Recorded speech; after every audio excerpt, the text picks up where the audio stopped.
अस्सलाम वालेकुम नाज़रीन, आऊं आहियां अनवर अली सोलंकी ऐं अवां ॾिसी रहिया आहियो सिंधी शूज़ न्यूज़ टीवी। ख़बर शामिल कंदासीं मोरो का मोरो बाईपास ते क़ौमी शाहराह ते गचेर रोड ते खाजरो तेल ऐं घासलेट जे दुकान ते रखियल टैंकुनि खे जनरेटर मां ओचितो बाहि लॻी, जेका भड़की भर वारनि दुकाननि खे वकोड़े वई, जंहिं जे नतीजे में हिकु ॼणो हैदराबाद वासी मज़दूर रेहान पठान सड़ी फोत थी वियो, जॾहिं त संदसि भाउ दीन मोहम्मद पठान सहण सबबि सख़्त ज़ख़्मी थी पियो। वाक़े दौरान डीएसपी अब्दुल हमीद पंवर गश्त कंदे फौरन वाक़े वारी जॻह ते पहुची पाण ज़ख़्मीअ खे ॿाहिरि कढी पुलिस मोबाइल में अस्पताल मुंतक़िल कयो ऐं पुलिस जो फ़र्ज़ु निभाईंदे मुसलसल बाहि विसाइण जी कोशिश कई। अहिड़े वाक़े जे इतला मिलण बैदि डीसी नौशहर फिरोज़ ताशफीन आलम, असिस्टेंट कमिश्नर मोरो हसान ज़फ़र, मोरो म्यूनिसिपल ऑफिसर नूर मोहम्मद समो, SHO अली अकबर खोखर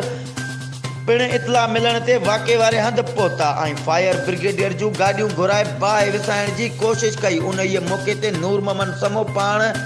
पाइप पाणीअ जो खणी बाहि विसाइण लॻो। उन मौक़े ते मोरो शहर जे सियासी समाजी धुरियुनि समेत मोरो जे दिल अज़ीज़ शख़्सियत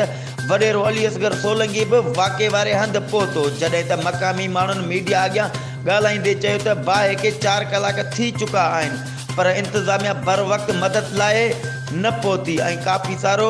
नुक़सानु थी चुको आहे। जॾहिं त मालूम थियो आहे त मज़कूरा दुकान मरहूम हाजी गुलाम मुस्तफ़ा चांडियो जा आहिनि, जेके मुख़्तलिफ़ माण्हुनि खे किराए ते ॾिनल आहिनि, जिन में लखें रुपयनि जी मालियत ऐं सामान मौजूदु हो, जेको सड़ी रख थी चुको आहे। ॿिए पासे बाहि लॻण सबबि नेशनल हाईवे ते हिक कतार में हज़ारे गाॾियुनि जी ट्रैफ़िक काफ़ी देरि ताईं बीह वई ऐं काफ़ी देरि बाद बाहि विसाइण खां पोइ मज़कूरा लाश कढियो वियो, जेको सड़ी राख थी चुको हो, जंहिं जूं समूरियूं क़ानूनी घुर्जूं मोरो अस्पताल में पूरियूं करे लाश हैदराबाद वारसनि हवाले मुंतक़िल कयो वियो। वधीक ख़बरुनि ऐं अपडेट्स लाइ ॾिसंदा सिंधी शूज़ न्यूज़ टीवी।